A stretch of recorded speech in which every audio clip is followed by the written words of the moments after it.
What is going on, everyone? Welcome to your 26th After Effects tutorial, and in this tutorial I'm going to be going over cameras. Now what a camera is pretty much a different way of viewing your composition. So instead of just viewing it straight on, me looking directly at it like a TV, you can have your camera move around and view it from all different sorts of angles and distances. And just like a regular camera, one of the main things is the closer you are to your composition, the bigger it appears, and the further away you are, the smaller it appears. So you'll see why this is useful in a little bit. But before we start working with the camera, I need to show you guys how to create a camera. So how you do that is go to Layer. Again, not again, it's the first time I'm telling you, but make sure your current time indicator is the home, and just press home on your keyboard if it isn't. But anyways, just go to Layer, New, Camera to create a camera, then press OK. And now you see, again, I'm working with two views. This is active camera and this is right. When you when you do that, a camera pops up in your layer panel, and you can edit this camera in the position of this camera just like you would any other layer.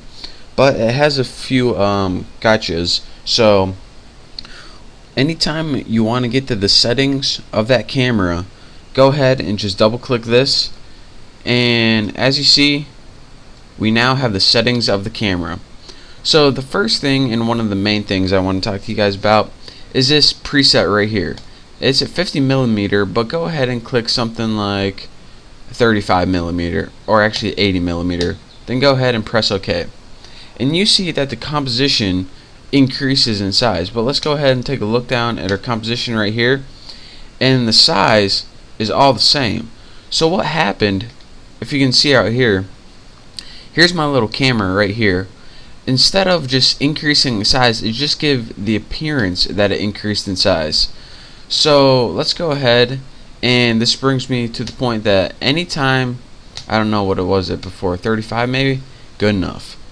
Anytime your camera increases or decreases in this little preset right here, a decrease means you can see more of your composition, an increase in size means you can see less of your composition. But that is irrelevant for now. I just wanted to show you guys what that is. So pretty much what you're seeing isn't the size of your composition, it's just your perspective of how big it is based on the angle of the camera. If that makes any sense at all. If it doesn't, oh well. Another thing I want to take note of is, aside from when we start editing angles and all stuff like that, aside from all these basic what are they called, preset views, you have your custom camera views too. So ours is the same right now, but whenever you start editing weird angles, you can also view it from the cameras you made. So that's a neat little thing to take note of. If you want to make a camera just for viewing angles, you can do that as well. So now let's get to something halfway useful. When you're making like professional films and stuff, a real camera has different stuff, have different amounts of blur depending on if it's in focus or not. Now in After Effects you don't have to do this, and everything can just be in perfect focus. But if you want to make your animations look more natural, you can do this. So go ahead and click your camera settings right here, and go ahead and press Enable Depth of Field. And what this is going to do is allow things that are in focus to be clear and out of focus to be blurry, just like you would on a real life camcorder. Now what this is the focus distance right here. And when the focus distance, this is pretty much the distance where an object has to be for it to be in perfect focus. Anything that's further away than 1200 or closer than 1200 pixels, it will be blurry. So go ahead and press OK, and again, the lock to zoom is just to make sure this and this are the same value. So if you have this checked and you change it to 900 or something, which you won't see that this is 900 too. You guys can figure that out, but I just thought I'd share it with you. So go ahead and press OK after you have Enable Depth of Field pressed. Again, if you don't have that pressed, everything's going to be in perfect focus no matter what you want.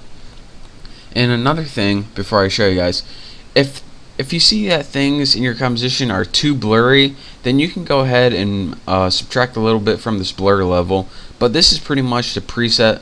Or if you're thinking, alright, these things aren't blurry enough, the things that out of focus I'm talking about, you can go ahead and increase that. But enough of the small talk, let's get to work. So now we have our camera right here, and we can move it around with the X, Y, and Z, and this is our object or composition right here. So whenever, let's go ahead and work with camera settings. Actually, well, that's good for now. What we're going to be working with is focus distance parameter right here. So again, I told you anything that's not 1200 pixels, as said right here, focus distance is going to be out of focus. So this is exactly 1200 pixels away. So let me go ahead and move the focus distance closer, say to 900. As you can see, my image becomes a little more blurry. Actually, I'm just going to go ahead and change it to 600. And as you can see, my image gets really blurry right here. And again, if I move this to like 300, it would become incredibly blurry. So that's what this little bar is on your camera. This is the focus distance right here, and as you can see, my image is incredibly blurry right here. That's because this camera is viewing its focus distance at 300 pixels, but this composition is actually at 1200 pixels. So if you ever have a composition and you want things to like go from far away and they're blurry, and have them zoom in and they're clear for a little bit as they get closer, but then they come out, this is how you do that.